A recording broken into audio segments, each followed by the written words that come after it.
James chapter 4 verse 7 to 8. James chapter 4 verse 7 to 8 says here, "Submit yourself then to God. Resist the devil and he will flee from you. Come near to God and he will come near to you. Wash your hands, you sinners, and purify your hearts, and you double-minded." Again, sabi niya dito, submit yourself then to God, resist the devil and he will flee from you. Come near to God and he will come near to you. Wash your hand, you sinner, and purify your hearts, you double-minded. Can we just close our eyes and let's have a moment of prayer. Father, we love you. We thank you. Panginoon, ngayong araw na to, lumalapit po kami sa inyo, nagpapakumbaba. You know what's going on sa bansa po namin, Panginoon. Lord, we are here to listen to your word, not just to be encouraged, not just to be motivated, but Lord, to be transformed by your word, Lord God. Lord, tulungan mo kami, samahan mo kami, Panginoon. Ikaw makita, ikaw maparangalan. Salamat po, Panginoon, sa po lahat ng papuri. Pasasalamat sa pangalan ni Jesus, and everybody will say, Amen and Amen and Amen. Makakaupo po tayong lahat. So welcome to the second week of our series entitled Worth the Effort. Amen? So pinag-uusapan po natin is, kung mag-e-effort ka na lang din naman, kung mapapagod ka na lang rin naman, kung may mga gagawin ka na rin naman ng mga bagay sa buhay natin, siguraduhin na natin na yung gagawin natin na yon, yung pagpapaguran na natin na yon, siguraduhin natin worth it yon. Amen? Kasi, tandaan natin tong mabuti. Isang bagay yung lagi kong tinatandaan sa sarili ko eh. Life is too short to be wasted. Amen? May mga bagay na pwede natin gawin ngayon, pero bukas din na natin pwedeng gawin. And that's the reason why, kung may gagawin tayo, lalong-lalo na, pag para sa Panginoon, itodo mo na. Ibigay mo na lahat. Amen?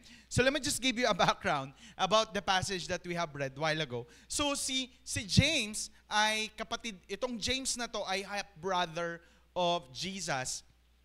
Tapos, siya din yung unang namatay.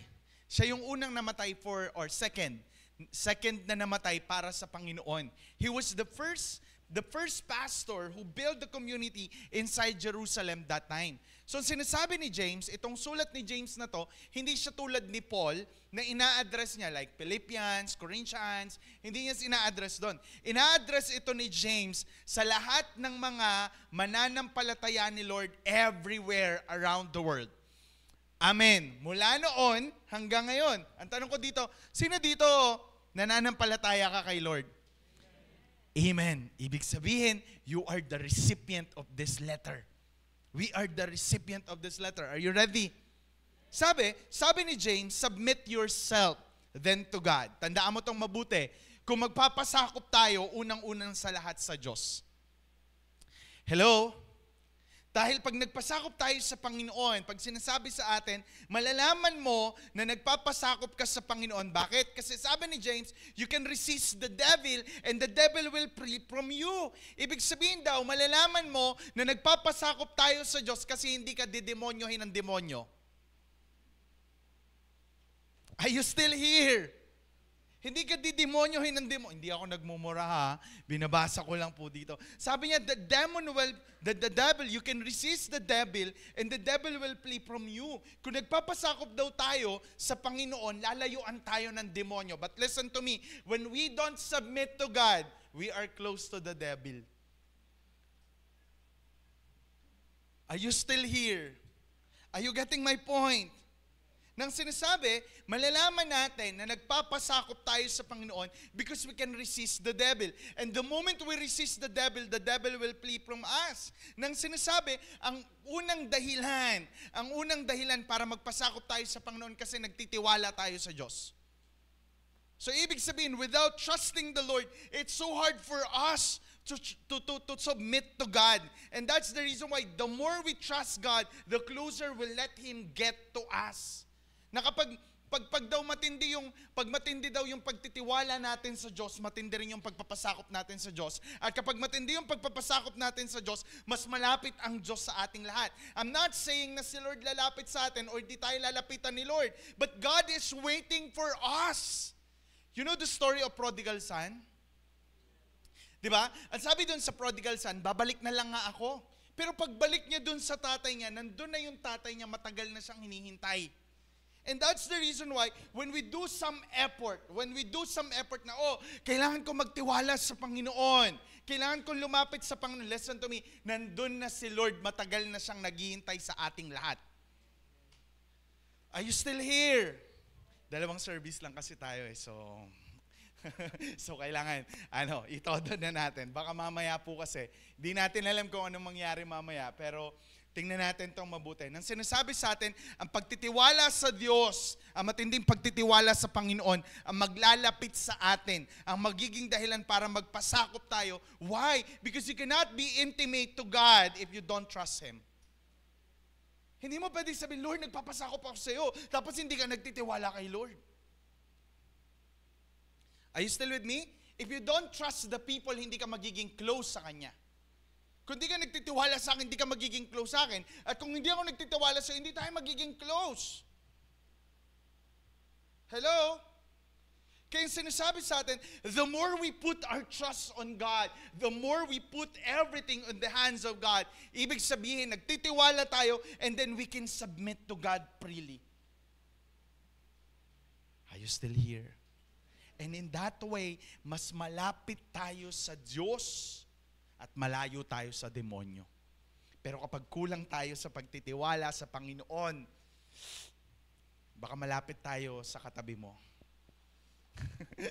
Amen. Baka malayo tayo sa Panginoon. Kaya pag-usapan natin today, join me in our message entitled, Why It's Hard to Fully Trust God.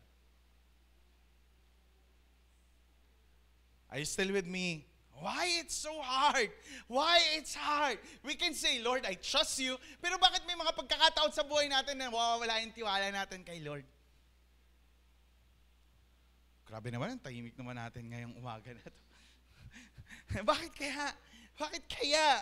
That sometimes we are too worried for everything that is going on in our life rather than to put our trust or to give our full trust to God. Why it's so hard? Why it is hard to fully trust God? Hindi ko sinasabing wala tayong tiwala. Ang sinasabi ko, bakit hindi natin kaya lagi na magtiwala ng buo sa Panginoon? Hello? Pastor, how do you know? Wala ka nang alalahanin kapag fully yung pagtitiwala mo kay Lord. Sino dito nag-aalala? Uy, walang umangin. Di ba? Pag sinasabi sa atin, pag di na daw tayo nag-aalala, ibig sabihin you're fully trusting God. But why it's so hard? Are you getting my point? Do you think kailangan natin to ngayong araw na to?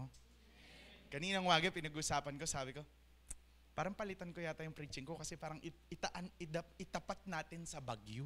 Kaya para kitang-kita ka. So lang, naisip ko, bakit kailangan ba dapat connected sa bagyo? But anyway, pag-isapan natin ito mabuti. There are reasons that I want you to check our life. Yung ano bang meron sa buhay natin. Baka ito ang posibleng dahilan why it's so hard to trust God or to fully trust God. Are you ready? Number 1, the deeds of the hands. Okay? Isang reason daw, sabi ni James, sabi niya, come to me and I will, come near to me. Sorry, mali ako ng verse na i-recite. Sabi niya, come near to God and He will come near to you. Sabi niya, pag lumapit ka sa Diyos, nandun na si Lord, matagal na siya naghihintay. At the more na lumapit ka sa Panginoon, dapat may gagawin tayo. Number 1, sabi niya dyan, wash your hands. Sino dito naghugas ng kamay? Amen. Praise God. Naghugas ng kamay. Alam niyo, nung bata po kami, bata po ako, lumaki po ako sa fish pond. So kami, ang trabaho po ng magulang ko, naming pamilya, gumagawa po kaming pilapil, ganyan. Nanguhuli po kami ng mga tiger prawns, sugpo, gano'n. Pinaganda pa. Nanghuli po kami ng mga gano'n. Pero, yung bago nyo po siya mahuli, yung putik po yun, yung nakabaon siya sa putik, as in, muddy po yun, as in, burak. Tapos, pag nahawakan nyo po yung putik na yon, nagmamantsa po talaga siya sa kamay. Syempre, hipon yung ulam namin, sinigang yun. Tapos, nagkakamay lang kaming kumain. Yung lasa mo dun sa hipon, putik.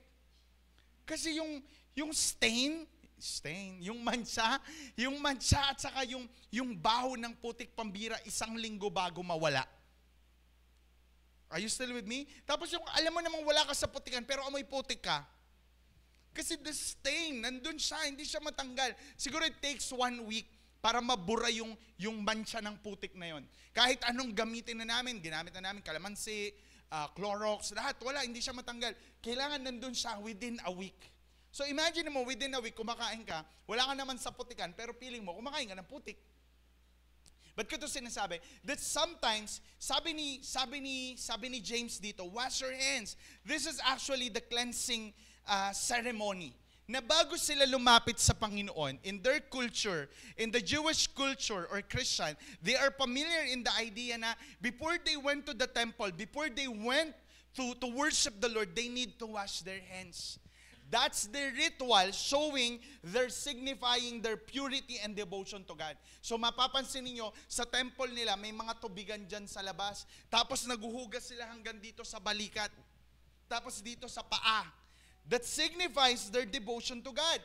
Pero, ang sabi ni James, wash your hands, hindi lang to wash the hands. Nang sinasabi, wag lang kayong maghugas ng kamay. Kasi minsan, totoo, hugas kamay lang din tayo. Uy, wala ako dyan, ha? Kayo lang yan, ha? Bahala kayo doon, di ako kasali dyan. Sinasabi ni James, wag lang sila maghugas ng kamay. Wag lang sila maging hygienic. Nang sinasabi, pag naghugas daw sila ng kamay, ito ay may kinalaman na dapat sa kanilang ginagawa. Are you still here? Naguhugas nga sila ng kamay, nagnanakaw naman sila. Naguhugas nga sila ng kamay, nananakit naman sila. Naguhugas nga sila ng kamay, pero nandaraya naman sila. Are you still with me? And that's the reason why James said, wash your hands, not just to be hygienic, but wash your hands to restore the fellowship you have to God. Na kung maghuhugas ka ng kamay, tandaan mo dapat itigil mo din lahat ng masamang ginagawa ng kamay. Are you still with me? Kaya sabi ni Jesus in Matthew chapter 5 verse 30, sabi niya, if your hands, even your stronger hands, sabi niya, cause you to sin, cut it off and throw it away. It is better for you to lose one part of your body than for you to whole body throw into hell. Sabi ni Jesus, kung ang kamay mo daw ang dahilan ng iyong pagkakasala, cut it off and throw it away. Ang sabi, putulin mo daw at itapon mo. Siguro kung ngayon to, lahat tayo walang kamay. Are you still with me? Nang pag sinasabi sa atin, you want to trust the Lord fully, ang hirap magtiwala sa Panginoon kung yung kamay natin may ginagawang masama. Not because you don't have faith, not because we don't trust God, but because the deeds of our hands. Are you still with me? Buti na lang, hindi to literal. Kasi ang sinasabi, pag nagkakasala daw tayo, dapat pinuputol yung kamay. Buti na lang hindi to literal. Kasi malalaman natin ang gumagawa ng masama. But, it's not also, hindi rin siya exaggerated. Hindi siya exaggerated. Ano to, pastor, kailangan nating putulin? Hindi. Ang sinasabi sa atin ni Jesus, kung ano man ang ginagawa ng kamay natin na nagiging dahilan para magkasala tayo, itigil, itapon, layuan, talikuran. Hello. Nang sinasabi, the reason why it's so hard for us to trust in the Lord, because there's a lot of things that we did by these hands na maglalayo sa atin sa Panginoon. Kaya ang hirap magtiwala sa Panginoon, even we experience the goodness of God, even we know that God is good, but it's so hard to fully trust God. Why? Kasi may mali tayong ginagawa.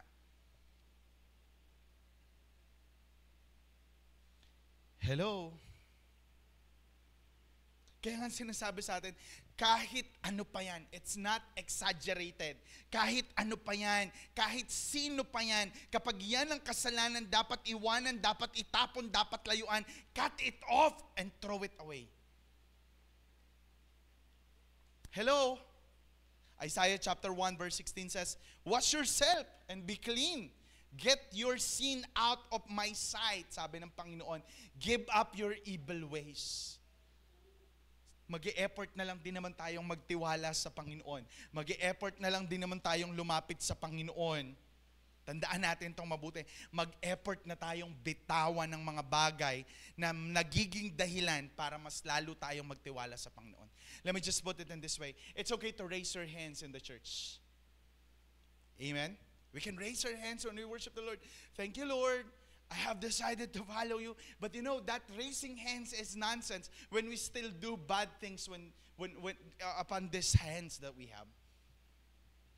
Kahit anong walang silbi ang bawat pagtaas ng kamay kung patuloy naman natin itong ginagamit sa kasamaan. Hello? Are you still with me? Kaya nga, the moment we worship the Lord, the moment we raise our hands to God, it is a sign of surrender. It's a gesture that we honor God and we also stop the bad things or the bad deeds that our hands do. Tandaan natin to. Sa uri ng iyong ginagawa, ika'y nakikilala. Hello? Are you still with me? Na kaya sinasabi sa atin, total, we raise our hands, total, we want to fully trust God, then let's start with what? Tigilan natin, talikuran natin, lahat ng mga ginagawang masama sa pamamagitan ng kamay. That's the reason why Apostle James says, wash your hands. Not just watch. Kasi baka pinapanood lang natin, gumagawa ka na naman ng masama. Di ko gusto yan, ha? And that's the reason why Apostle James is telling to us, wash your hands, cut it off.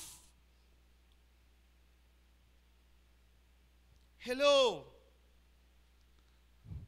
May isa pa akong preaching talaga dito eh. Parang feeling ko mas bagay ito ngayong umaga. But anong gagawin natin? Tandaan mo itong mabuti. The more we come closer. Kaya nga, pag binalikan natin dun sa verse, sabi niya, come to God, or come closer to God. Balik nga natin doon. Sabi niya doon, come near to God and He will come near to you. Hindi sinabi ni Peter, hindi sinabi ni James na maghugas ka muna ng kamay bago ka lumapit sa Diyos. Hindi. Kasi that's the bad thing, you know? That's the bad thing about us. Lagi nating sinasabi, Lord, ayusin ko muna yung buhay ko bago ko lumapit sa'yo. Ay, ilang taon ka nang nag-aayos ng buhay. Walang naaayos. Lord, hanapin ko muna yung sarili ko. And that's the reason why nothing happened. At tagal mo naghahanap, di mo pa rin nakita. At tagal mo na nag-ayos, di mo pa rin naayos. Bakit? Kasi sabi nga ni James, lapit tayo kay Lord. When we come closer to God, the Lord will come closer to us that we can wash our hands. Hindi natin mapipigilan ng sarili natin gumawa ng masama. Because that's our nature. Pero when we come closer to God, the more daw na lumalapit tayo sa Panginoon, the more na nagiging malapit tayo sa Panginoon, the desire to do what is bad will fade away. Kasi kahit anong laban natin, talo tayo. Kahit sabihin mo pang para sa'yo ang laban na to. Kahit anong laban natin sa kasalanan, we will never win on it. So don't focus on fighting on your sin, but focus on how to be close to God that makes you to trust Him fully. And then your desire, yung kagustuhan natin, yung natural sa ating gumawa ng kasalanan, ang magdadala sa atin at magbibigay para it will fade away. Magugulat ka kapag sobrang close na kayo ni Lord, you don't have appetite to do what is bad. And your appetite is to do what is good. Are you still with me? Kaya nga, habang lumalapit tayo sa Panginoon, ipagpatuloy natin to. Let's just raise our hands. Sabi nung iba, pastor, paano nga pag walang kamay? O di, let's raise your kilay. It's a sign of, Lord, wala talaga akong kamay, ito na lang. You know, when we raise our hands, pag tinataas natin yung kamay natin sa Panginoon, makinig kang mabuti, it's a gesture that we surrender everything. Sumusuko tayo sa Panginoon na minsan hindi man natin maintindihan yung gusto ni Lord. Hindi man natin maipaliwanag yung gusto ni Lord. But we surrender everything because He is God. We trust in you, Lord. Dalhin mo man ako sa kulungan ng leon kung ikaw nagdala sa akin dito, then I'll trust you. I will still raise my hand. No matter what. Are you still here? But don't just raise your hands. At the same time, reach out your hand. Huwag ka lang umabot sa Diyos. Umabot ka din ng iba. Are you still with me? Umabot ka din. Huwag lang masabing may naabot. Dapat may naaabot. May nadadala. May dinadala sa Panginoon. Because kung nagpapabago tayo, nagpapaayos tayo sa Panginoon, listen to me, magpagamit tayo sa Panginoon na maging dahilan para magbago din ng iba. You cannot change yourself by your own. Si Lord ang kailangan natin. Si Lord ang magpapahinto at tutulong sa atin para tigilan natin tong mga kasalanan natin. But also, God will use us para tulungan yung iba. But the thing is, we need to trust the Lord fully. Kasi kung hindi, matatapos ang lahat. Amen? Kailangan, lagi natin tandaan, itong kamay na to, ginagamit to sa pagtaas. Abutin ng Panginoon, i-raise up, taas kamay, suko sa Panginoon, ibigay lahat sa Diyos. At pagbaba nito, kailangan nagre-reach out, umaabot, naglilingkod, may inaabot, may dinadala para sa Panginoon. The reason why it's hard to trust God fully, it's because of what we did, or because of the deeds of the hands. Pangalawa, bakit ang hirap magtiwala sa Panginoon? Because of the desire of the heart. What do you desire? Kung bibigyan kita ng 3 kahilingan, hindi ko tutuparin yun. Kasi hindi ako genie. And sometimes we make God our genie, you know? Lumalapit lang tayo kay Lord para humiling. Kaya nga ang tawag natin sa Kanya, pahingi noon. Lord, pahingi noon. Hindi mo na siya Panginoon. Pahingi noon. Sabi ni James, wash your hands, you sinner, and purify your heart. When we say heart, when James said about heart, is about our desire. It's about what inside of your heart. Kaya ang tanong, sinong nagpapasaya ng puso mo? What is the desire of your heart? Hindi pwedeng, tandaan natin itong mabuti, hindi pwedeng sabihin natin, hindi. Si Lord ito. Tandaan mo, ang sabi ng Bible, ang puso ang pinakasinungaling at mandaraya. So you cannot trust the desire of your heart. At ang sinasabi pa sa atin, pwedeng tumigil sa paggawa ng masama. Pwedeng talikuran natin ang paggawa ng masama. Pero kapag hindi na-deal ang puso, magugulat ka. May problema ka pa din. And that's the reason why, kaya nga ito sinasabi natin nakilala natin si Lord, nagsuko tayo sa Panginoon, kaso ang problema, hindi na-deal ang puso. Are you still with me? At kapag hindi na-deal ang puso, definitely, babalik yan. Kaya minsan, kilala mo na si Lord, you still doing that? Uy, Pastor, no one is perfect. I know that. But sometimes it's hard to overcome those things because there is an unresolved issue inside of your heart. Kaya nga, contextually speaking, these people, pag binasa natin, nag-aaway-aaway sila. Kilala nila si Lord, but they fight against each other. Why? Because there's desire, because of the desire of their heart. Kung makikilala tayo sa ating mga ginagawa, ang sabi ng Luke chapter 6 verse 45, a good man brings good things out of the good store up in his heart. And an evil man bring evil things out of the evil store up in his heart. For the mouth speak what the heart is full of. Kung nakikilala tayo sa ating mga ginagawa, nalalaman ang nilalaman ng puso sa sinasabi ng bibig. Are you still with me? Well, if we always complain and grumble against God, you know what inside of your heart?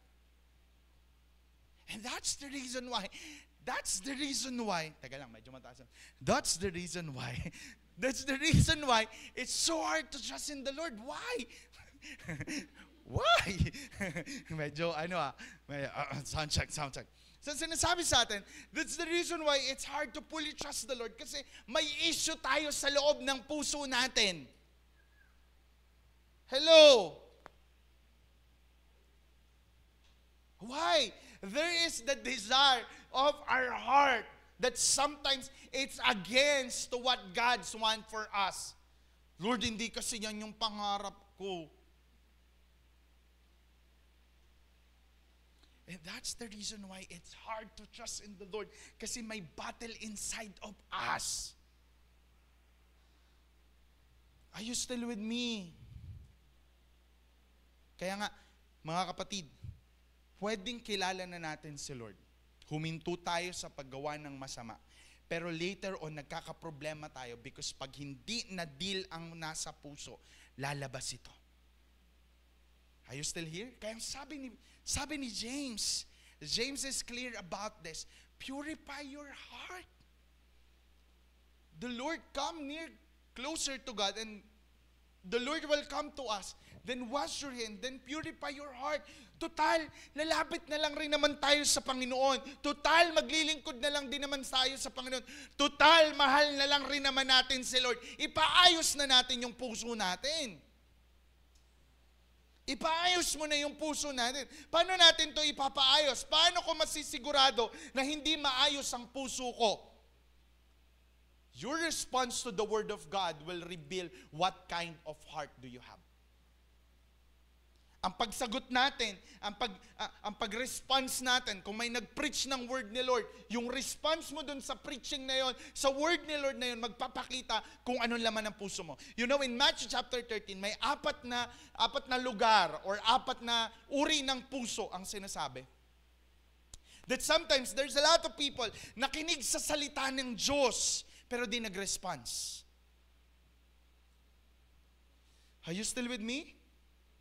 Hindi nag-response. Yung pangalawa naman, nakinig sa salita ng Diyos. In fact, he was motivated, he was encouraged, naniwala na mabuti si Lord, pero di nagtiwala. Are you still here? That sometimes we know that God is good. Oh, God is good. Pero pagdating ng problema, Lord, where are you? Another one is, nakinig. Tinanggap si Lord. Tumuloy kay Lord. Pero hindi tinapos. Hello? But of course, lastly, nakinig kay Lord, tinanggap si Lord, nagpatuloy, lumago, nagbunga. Are you still here? That your response to the Word of God will reveal what kind of heart do we have. Well, kapag ang puso ay nakikinig ng salita ng Diyos pero di nagre-response, maraming panalangin ang kailangan pa niyan. I am sure na wala pa yan sa church. Uy, makinig ka, wala pa yan sa church. Ibig sabihin, those people need to hear and hear and hear the Word of God. At kapag yan naman, nakikinig sa salita ng Panginoon na motivate pero di nagtitiwala, kapatid, kailangan ng follow-up yan. Uy, church tayo, W group tayo. Baka di ka pa nag-life retreat. Life retreat ka. Pastor, nag-life retreat na ako. Ulitin mo ulit kasi hindi halata. Are you still with me? Kapag naman yung puso nakinig, tinanggap, pero ayaw magtuloy, pambira. Ito yung mga taong madaming problema eh. Yung every time na may problema, pagsubok, ayoko na Lord. Ayoko na talaga. Pag sinabi, sige, alis ka. Hindi, joke lang. Ito lang ako. These people needs to, alam mo yun, idaan natin sa discipleship. Ito kailangan mo makilala lalo si Lord. Ito kailangan mo lalong makilala ang Diyos. Magpatuloy ka dito. Yan sinasabi sa atin. Tandaan mo itong mabuti. 1 Samuel 16 verse 7 says, man looks on the outward appearance, but the Lord looks on the heart. Amen? After all, lagi ko itong sinasabi, importante yung ginagawa natin sa Panginoon, importanteng naglilingkod tayo sa Diyos, pero importante kay Lord ang laman ng puso. At makinig kang mabuti, kapag merong hindi nadideal sa puso, whether you like it or not, hindi papayag si Lord na mabulok yan dyan. Sisingaw at sisingaw yan na aamoy at aamoy yan. Whether you like it or not. Kaya ang sinasabi sa atin ni James, purify your heart. Ngayon pa lang. Good morning. Ngayon pa lang. Nag-monitor kasi ako ng bagyo kagabi. So, inisip ko kung saan siya dadaan, ganyan-ganyan. Kasi baka sabi ko, ayokong ma-compromise yung safety ng mga tao sa church. Pero mukhang mamaya pa naman siya darating. But we need to take care of it. Kaya sinasabi sa atin, teka lang, Ito nga yun sabi ko, Lord, ano ba? Mag-online na lang ba kami?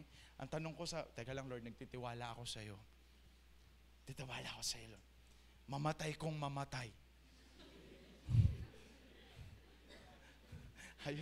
At least, mamamatay na lang din naman. Diretso na sa langit. Pero huwag minamadali. Pwede bukas, sa makalawa, o kaya baka pag mga 80 years old na ako. Why? Because we trust in the Lord. Na minsan nahahayaan talaga ng Diyos na dumaan tayo dito. Tandaan mo itong mabuti. To cultivate us na magtiwala sa Kanya. So paano natin to ipupurify? Simple lang sinasabi sa atin, make every effort to come closer to God and then read the Word of the Lord. Basa tayo lagi. Hindi ko kayong mababago. Kahit ako ang pastor ng church na to, hindi ko kayong mababago. Kung kaya ko lang, unang dating nyo pa lang, babaguin ko na kayo agad. Pero di ko kaya eh. Kasi ako din, nagpapabago ko sa Panginoon. Ako din nagpapaayos ako sa Panginoon. And that's the reason why we are all encouraged to read the Word of God. Kaya nga sabi nung kanta natin kanina, the Word of the Lord is the lamp unto our feet. Kaya kailangan, we read the Word of the Lord. Katamaran mo na lahat. Huwag lang yung pagbabasa at pag-aaral ng salita ng Diyos. Tamarin ka ng matulog. Tamarin ka ng kumain. Pero pambira yung pagbabasa ng salita ng Diyos, huwag mong katatamaran. Why? Because it will purify our heart. Sooner and later and deeper, aarukin nito yung pinakatinatago ng puso mo. Kaya kapag wala ng Biblia sa buhay natin, puro na tayo emosyon. Amen? Di ka lang ginising, galit ka na. Ba't mo ko ginising? Di mo na ako concern sa akin. Ba't ka kasi late na tulog? Are you still with me? John 15 verse 3 says, you have already been prone and purified by the message I have given you. Ang salita ng Diyos ang maglilinis, ang salita ng Diyos ang mag-aayos, ang salita ng Diyos ang magpapaayos ng puso na meron tayo. Kaya pag lagi kang umiiyak, basa ng Biblia. Kakakay-drama mo yan. I know that sometimes we are depressed, stressed. It's real. Totoo naman yan na may dumadaan talaga tayong mga tao sa ganitong senaryo ng buhay. But you know, the Word of the Lord is powerful as well. Amen. So minsan, nahihirapan tayong magtiwala sa Diyos kasi may ibang gusto ang puso. Amen? Nasa puso. Diba? Nasa puso ang problema. Hello. So dalawa na to. Number 1 is about the deeds of the hand. Pangalawa, the desire of the heart. Number 3, and lastly, the direction of the head or the mind. Sabi, wash your hands, you sinner, purify your heart, and you double-minded. Pambira, no? Yung sinasabi niyang double-minded dito, kung merong narrow-minded, merong din double-minded. Okay? Nang sinasabi ni James, may mga tao, they love God, but at the same time, they maintain the friendship with the world. Hello? Nang sinasabi, the only way for us to succeed dito sa pagiging double-minded natin ay lapit tayo kay Lord. The more na lumalapit tayo kay Lord, tutulungan tayo ng Diyos. Pero, hindi pwedeng manatili na ang buhay natin sa gitna lang. Hindi, paminsan-minsan sa mundo, paminsan-minsan sa langit. Ano to, pag namatay ka, paminsan-minsan sa impyerno, tapos paminsan-minsan sa langit? Pastor, try ko lang kung mainit. Hindi pwede. And that's the reason why sabi ni James sa kanila, mahal nyo pala si Lord. Mahalin nyo ng totoo si Lord, hindi yung pabago-bago. Minsan mahal natin si Lord. Minsan hindi rin. That's the reason why it's so hard to trust in the Lord fully. Kaya nga sabi ng Proverbs chapter 4 verse 23, be careful how you think. Your life is shaped by your thoughts. Galing, no? Kanina, nakikilala tayo sa ating mga ginagawa, nalalaman ang laman ng puso sa ating sinasabi, nahuhubog tayo sa ating mga iniisip. Bakit ka ganyan? Ganyan ka kasi mag-isip eh. Are you still here? Are you still with me? Nang sinasabi sa atin, hindi pwede we enjoy the presence, the love, hindi pwedeng we enjoy the goodness of the Lord in our life, tapos we enjoy the world as well. Kailangan mamili tayo. Kailangan pumili tayo. Nang sinasabi ni James dito, you need to know the direction of your heart, the direction of your mind. Anong gusto ng isip mo? Hindi pwedeng dalawa. Kailangan isa lang. Because you cannot go with God and at the same time close with the world. At ang sabi ng Bible in James chapter 4 verse 4, you people are not faithful to God. You should know that loving what the world has is the same hating God. So anyone who wants to be friends with the evil worlds become God's enemy. Lord, sabi mo wala kang favorite, dapat balance lang. Hindi pwede. Kung pipiliin natin ng Diyos, piliin natin siya ng lubos. Itama natin yung ating isipan sa paglilingkod, sa pagmamahal, sa gusto ng Panginoon sa buhay natin. Ang problema sa atin, it's so hard to fully trust God because we want to do what we want. Baka mas maganda yung idea ko kay Lord. Lagi mo tong tandaan, kapag si Lord dyan, mas the best ang idea ng Panginoon higit sa'yo. Hello? This is the reason why the Israelites spent 40 years in the wilderness. Tanong mo sa akin bakit? Ang kulit. Sorry. Ang kulit. Ang kulit. Even though there's a shortcut, 7 days and 7 nights. Pero bakit dito sila dinaan ng Panginoon sa wilderness? It's because the Lord wants them to trust in the Lord, to go to direction of God, not on their direction. Noong nagka-problema sila, Moises, balik na kami sa Egypt. Maging alipin na lang kami. Ano, dadalin ka ng Diyos sa sarili mong lupa, tapos babalik ka para maging alipin uli? Na minsan ang sinasabi sa atin, pinalaya ka na ng Diyos, tapos gusto mo pang makulong uli. Hello? That God brought them in the wilderness, hanap sila ng pagkain, doon nga, binababaan sila ng mana, tapos doon sa Egypt, nagtatrabaho sila para sa pagkain nila, pero nagrereklamo pa din. Why? There's a problem with the direction of their mind. Ano bang gusto mo? Are you still with me? And you know what? We are in the present wilderness. That sa mundong ito, madami tayong choices. That even in this world, bukas may bagyo. Ano, maniniwala ka ba kay Lord? O maniniwala ka na naman sa sasabihin na, may babagyo, lilindol. Ay, tama talaga lahat ng sinuhula niya. Ako huhulaan ko din. Hahangin mamaya. Are you getting my point? That sometimes the Lord is putting us in the wilderness not to hurt us, not to play with us, but actually to mold our trust to Him. To cultivate yung pagtitiwala. Nilalagay tayo ng Panginoon sa isang sitwasyon na hindi mo gusto para gamitin ng Panginoon yung sitwasyon na yun para ibigay natin yung buong pagtitiwala natin sa Kanya. Are you still with me? Na hanggat hindi tayo natututong magtiwala sa Diyos, hindi ka aalis sa wilderness na yon. Even it takes 40 years.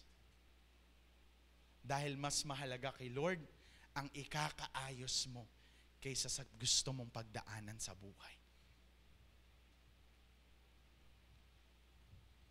Hello? And it always speak about what is your priority?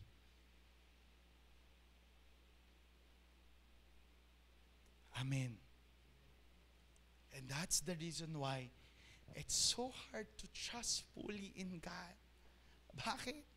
Kasi may mga bagay ka na ayaw ni Lord pero pinipilit mo pa din. Back in college, yes. Kwento pala ito.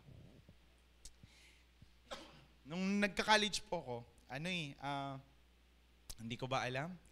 Gusto ko siyang tapusin within 3 years. And I did. 3 taon ko tinapos yung 4 years. Never. 3 taon. Tapos sabi na ng mga professor ko, nako, nagpaparinig na yung professor ko, sabi niya, kung gusto mo lang ng diploma, pumunta ka sa recto. Ganon lang. Alam niyo ba yung recto? Nung unang panahon kasi, dun sa recto, maraming pagawaan ng diploma. Tapos, ginagamit na nila, parang, basta wag niya na, pekein mo na lang, ganon. So, parang ako, nag-aral naman ako ng mabuti. Pero nilaban ko. Sabi ko, Lord, 3 taon lang to, kaya ko to. Nilaban ko. Eto na.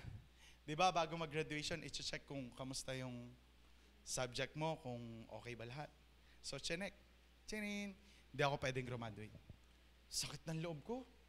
Alam mo bakit? May isang minor na subject akong naiwanan na pang first sem. Second sem yun. Walang mag-o-offer. Hindi pwedeng pabuksan yun. Walang ganun sa amin. Sabi ko, Lord, gusto ko na makagraduate. Gusto ko na maglingkod. Pero ang totoo, tamad na ako mag-aral. So ito na. Enroll na naman tayo. Di ako papadaig. I will make it a double major. Oh. Ito na naman. Natapos ko yun. Natapos ko buong 1 taon nila. Ito na naman. Checking na naman. Guess what? May naiwan ako uling isa. Hindi ako double major. Okay na isa. That sometimes we want to prove something sa buhay natin, pero hindi yun yung plano ng Panginoon. Na kahit anong laban natin, pag hindi kalooban ng Diyos, di tayo magtatagumpay. Hello? Kaya galingan mo lumaban. Kasi papahirapan mo yung sarili mo sa paglaban. But when you allow the Lord, okay Lord, let your direction. Sige, punta ako dyan. Mahirap Lord, tiwala ako sa'yo. Kaya ko, tiwala ako sa'yo. Si Lord, bahala. Amen. Kaya sinasabi sa atin, that's the reason why kilala natin si Lord, mahal natin si Lord, pero bakit ang hirap magtiwala ng buo? Check natin yung ginagawa ng kamay natin. Check natin yung nilalaman ng puso natin. At check din natin yung dinadaanan, ginugusto natin, pinapriority natin. And that's the reason why we are telling to us today. Sabi ni James, sabi niya ganyan, come closer to God. Lapit ka sa Diyos. Kasi, kung tayo lang, hindi natin to kaya. Hindi mo to kaya, hindi ko to kaya. Hindi natin mababago yung sarili natin. Hindi tayo magtatagumpay sa buhay na meron tayo. Pero listen to me, kaya ni Lord. Kaya ng Diyos. May mga bagay na hindi tayo maunawaan, may mga bagay na hindi tayo kayang gawin. Pero listen to me, kaya ni Lord. And that's the reason why the Bible always telling to us, nothing is impossible with God. Lalo na kapag kalooban ng Panginoon, pambihira, ilang bagyo man ang dumaan pagkalooban ng Diyos, hindi ka mapipigilan. Why? Because it's the will of God. And whether you like it or not, it will happen. Amen? Kaya nga, let's do some effort. Lapit tayo kay Lord. Huwag kang papayang na hindi ka lumalapit sa Panginoon. Huwag kang papayang na hindi mo minimit ang Diyos. Huwag kang papayag na malayo ka sa Panginoon. Because the more we get closer to Him, the more we do effort to come closer to God, mas mananatili tayong magtitiwala sa Panginoon. And we can stand firm that no matter what will happen, the Lord is with us. That no matter what will happen, no trials, no problem can separate us from the love of God. Why? Because that's the will of God for every one of us. Na minsan, hindi ko maintindihan, Lord. Minsan hindi mo kailangang maintindihan. Nang kailangan lang natin, ipagkatiwala ng lubos sa Panginoon. The more we focus on drawing near to Him, the desire, the work of the hand, the desire of the heart, and the double-minded to do what is not good to God will be fade away.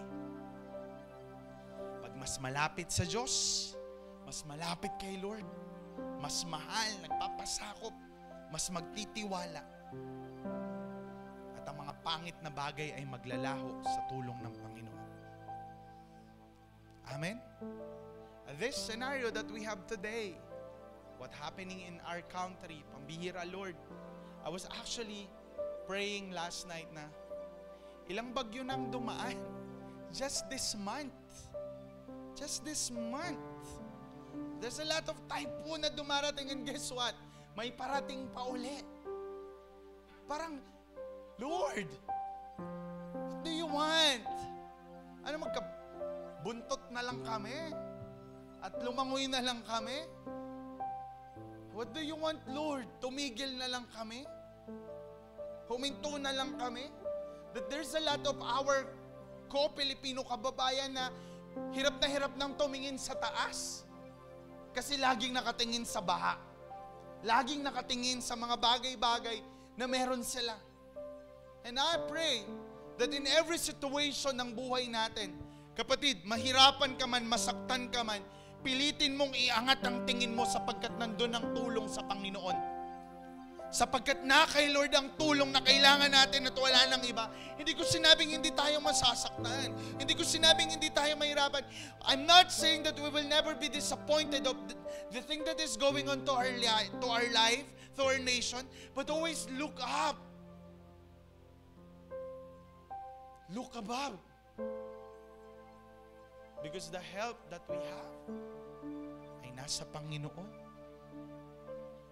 Ang tulong na kailangan natin ay hatid ng Diyos. At sa panahon na yon, kaya mong sumandal sa Panginoon sapagkat tutumba ang lahat, maglalaho ang lahat, pero ang Diyos mananatiling matibay na sandigan. Kaya right now, let's evaluate, let's meditate the word of the Lord. Why it's hard for us to fully trust God? Bakit ang hirap magtiwala ng lubos sa Diyos? Why it's so hard for us to give everything to the Lord? Why? But even though, make some effort. The very effort you can give to come closer to God. After all, si Lord naman to. Kahit sino naman tayo, kahit ano naman tayo, tanggap tayo ni Lord. Kaya sa susunod na dadaan tayo sa pagsubok na to, kapit ka kay Lord. Kasi si Lord yung kailangan natin. Can we just close our eyes right now? Hallelujah.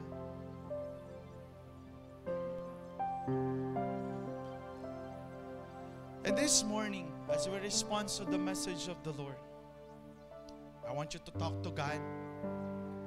I want you to open your heart, to open your mind. I want you to open your heart to the Lord. And allow the Spirit of God, allow the Spirit of the Lord to check. Allow Him to search. Yung mga dapat na bitawan, mga dapat na isuko, mga dapat na talikuran, so that we can fully trust Him, so that we can fully trust the Lord with all our life. And I will give you time to talk to the Lord.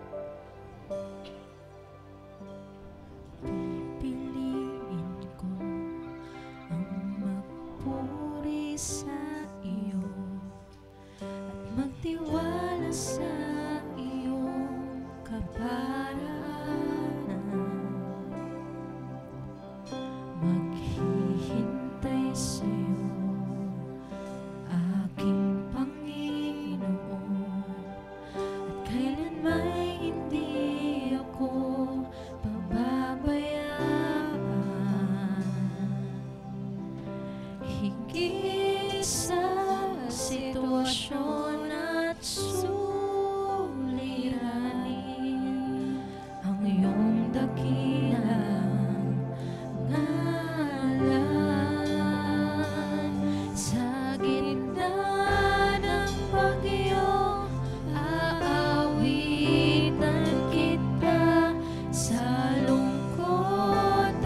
sa saya, pupurihin kita.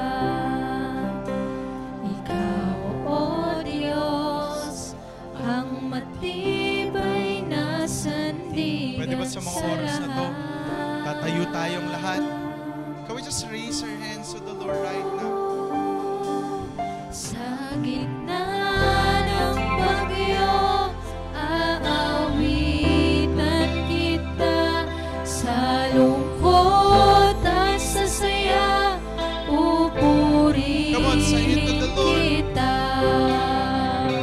Ikaw, O Diyos, ang matibay na sandigan sa lahat.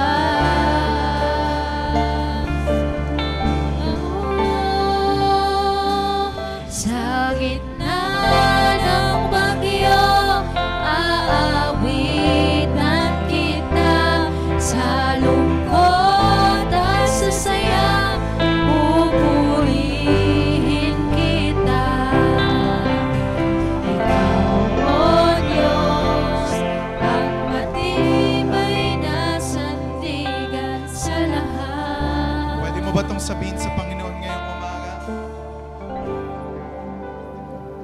Sa gitna ng bagyo, aawitan kita. Sa lungkot at sa saya, pupurihin kita. Ikaw, O Diyos, ang matibay na sandigan sa lahat. Saan pa sabihin mo sa Panginoon? Sa gitna ng bagyo, aawitan kita. Sa lungkot at sa saya, pupurihin kita. Ikaw, O Diyos, ang matibay na sandigan sa lahat. Sa oras na to, can we just raise our hands to the Lord right now? As we raise our hands, this is a gesture. Lord, I'm raising my hands, not just to raise my hand. I'm raising my hands kasi alam namin, Panginoon, Lord, Ikaw yung karapat dapat pagkatiwalaan. Panginoon, Ikaw yung karapat dapat panghawakan, O Diyos. Ikaw yung matibay na sandigan. Lord, tulungan mo kami. Samahan mo kami, Panginoon. Lord, Ikaw yung manguna, Ikaw yung gumalaw sa buhay namin. Na sa mga pagkakataon, Panginoon, na natatakot kami, nangangamba kami, Lord, sa mga pagkakataon na hindi kami sigurado, tulungan mo kami na itataas ang aming kamay sapagkat mas magtitiwala kami sa iyo, mas magtiwala kami sa kaya mong gawin sa buhay namin. Lord, help us indeed, Panginoon, to fully trust in you, God. Salamat sa pag-ibig mo. Salamat sa pagmamahal mo. May mga pagkakataon mang hindi namin maintindihan. May mga pagkakataon mang di namin maunawaan. May mga pagkakataon mang may dapat kaming iwanan. May mga pagkakataon mang may dapat kaming tigilan, talikuran. Lord, remind us na magtiwala sa iyo sa lahat ng bagay sa buhay namin, Panginoon. Hallelujah. Na Ikaw ang sandigan, sa iyo kami lalapit. Ikaw ang kakausapin, Ikaw ang paniniwalaan. Salamat po, Panginoon.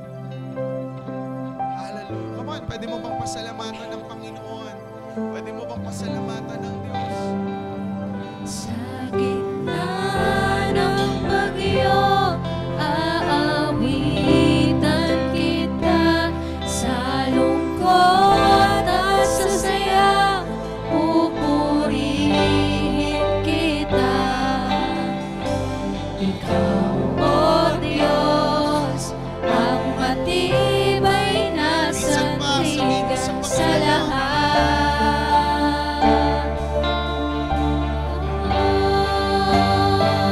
Sa gitna ng